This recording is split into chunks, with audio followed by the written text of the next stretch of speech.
하나님의 평화가 여러분과 함께하기를 주의 이름으로 축복합니다.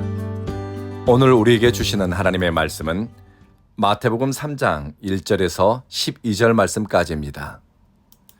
이스라엘 사람들이 메시아를 기다리면서 늘 마음에 품었던 오래된 예언이 있었습니다. 주전 7세기경 이사야 선지자의 예언입니다. 광야에서 외치는 자의 소리이다. 너희는 주의 길을 준비하라.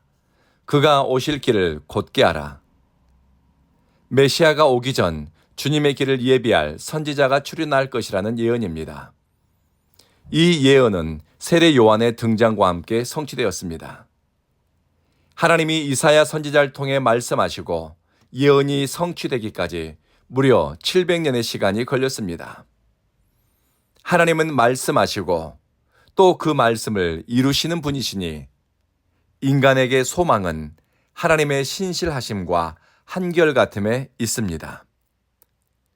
세례 요한은 낙타 털 가죽으로 만든 옷을 입고 또 가죽띠를 허리에 둘렀습니다.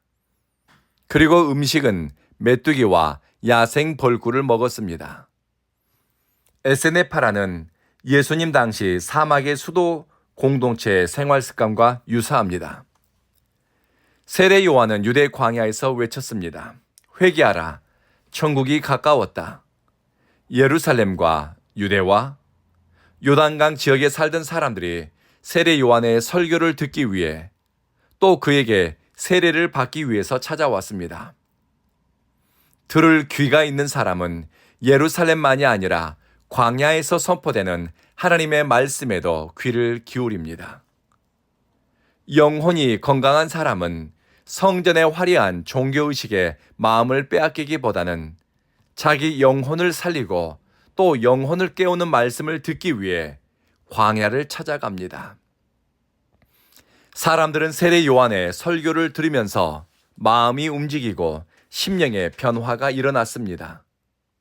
그래서 요단강에서 세례를 받습니다. 세례는 온몸을 물로 씻음으로 죄에서 씻음받고 정결하게 되는 종교의식입니다. 세례 요한은 당시 유대사회 유력 인사였던 바리새인들과 사두개파 사람들 향해 독사의 자식들아 라고 부릅니다. 누가 당신들에게 곧 심판이 닥치니 피하라고 알려주었소. 회개에 마땅한 열매를 맺으시오. 아브라함이 우리 조상이라고 마음속으로라도 말할 생각은 하지 마시오. 하나님은 이 돌들로도 아브라함의 자손이 되게 할 수 있어. 그리고 세례 요한은 오랫동안 이스라엘이 기다린 메시아에 대해서 전합니다. 나는 당신들이 회개하도록 물로 세례를 줍니다. 하지만 내 뒤에 오시는 분은 나보다 능력이 많습니다. 나는 그분의 신발을 들고 다닐 자격조차 없습니다. 그분은 여러분에게 불과 성령으로 세례를 주실 겁니다. 그분은 손에 키를 들고서 타작 마당을 깨끗하게 하여 알곡은 곳간에 들이고 쭉정이는 꺼지지 않는 불에 태우실 겁니다. 세례 요한의 행위나 그의 외모가 그를 구별시킨 것이 아니라 세례 요한은 하나님의 때가 임박했다는 것과 하나님의 심판에 대해서 정확히 알고 있었습니다. 그리고 자신의 역할과 능력에 대해 정확히 깨닫고 있습니다.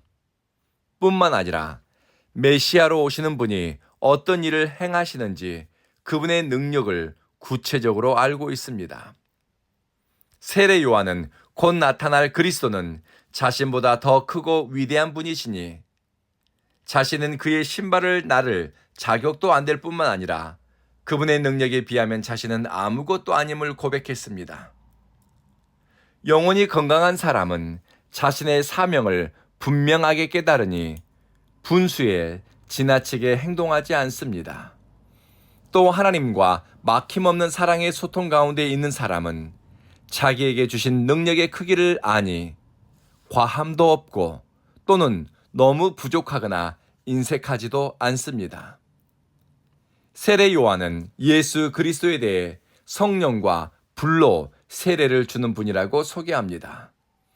그리고 추수꾼의 타작 마당처럼 쭉정이와 알곡을 구별하는 심판의 책임과 주도권을 메시아 대신 주님이 가지고 있다고 선포합니다. 수많은 예언자들과 세례 요한의 차이점이 바로 이 지점에 있습니다. 세례 요한은 예수님에 대해 정확히 알고 있고 또 예수님이 하실 사역의 본질을 알고 있습니다. 예수님을 통해 새로운 시대 성령의 역사가 도래하고 있음을 이야기합니다. 그리고 세례 요한이 언급한 불은 예수님의 능력을 의미합니다. 예수님이 행하실 능력은 초자연적이면서도 인간의 생각과 기대를 뛰어넘는 능력입니다. 타작마당은 심판의 때를 가리킵니다. 예수님은 장차 알곡과 쭉정이의 경계를 나누고 심판하실 것입니다.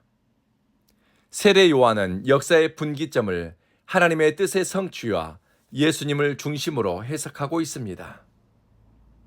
우리는 마태복음 2장에서는 동방박사를 만났고 그리고 마태복음 3장 전반부에서는 세례 요한에 대해서 듣습니다.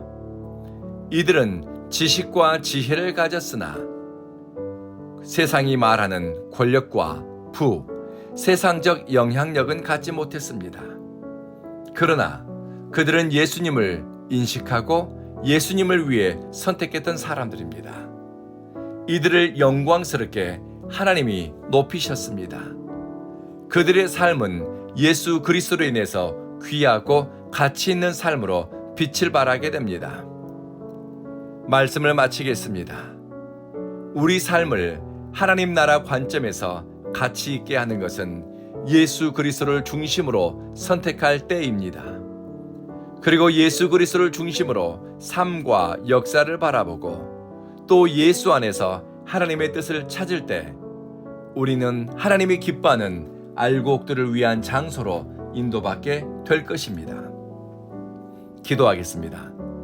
자비하신 주여, 우리의 영혼이 건강해 하나님의 임재를 깨닫게 하시며 이 땅에서의 사명, 가정에서의 역할, 교회에서의 사명, 사회 공동체에서의 역할을 치우침 없이 행하게 하소서. 하나님의 자비와 공의, 죄의 용서의 은총과 심판하는 권세 앞에 겸손히 행하게 하소서. 사랑하는 주여, 온 교회에 예배자로 모이는 이들은 예수 그리스도를 사랑하는 흔적, 주님을 위해 헌신하고 선택한 흔적이 있게 하소서. 온 교회 믿음의 식구들은 일상에서 되어지는 일들과 역사의 흐름, 그리고 그 속에서 자신의 자리를 살피면서 하나님이 주시는 지혜로 상황을 해석하게 하소서. 쭉정이의 삶이 아닌 하나님의 곡식 창고에 드릴 신실하고 사랑과 진리로 잘 여문 천국 백성, 천국의 알곡이 되게 하소서. 예수님 이름으로 기도합니다. 아멘.